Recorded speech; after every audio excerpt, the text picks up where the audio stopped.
الحمد لله وحده والصلاة والسلام على من لا نبي بعده. عن الزبير بن عدي قال: أتينا أنس بن مالك رضي الله عنه فشكونا إليه ما نلقى من الحجاج فقال: اصبروا فإنه لا يأتي زمان إلا والذي بعده شر منه حتى تلقوا ربكم سمعته من نبيكم صلى الله عليه وسلم.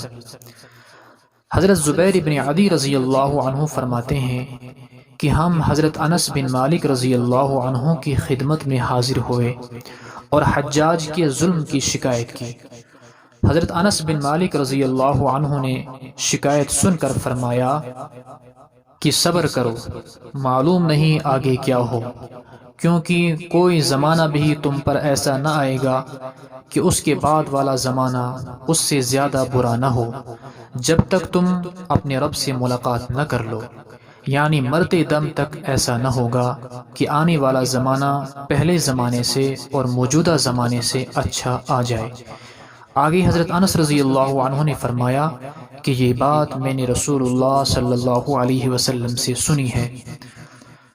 معلوم ہوا کہ زمانے کی اور زمانے والوں کی شکایت فضول اور عبث ہے، اور آئندہ زمانے میں اچھے حاکموں کی امید بھی غلط ہے.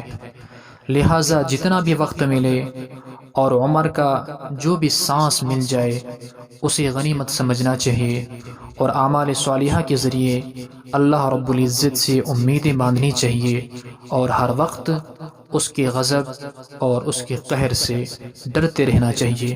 اللہ رب العزت اعمال صالحہ کی توفیق عطا فرمائے. والسلام علیکم ورحمۃ اللہ.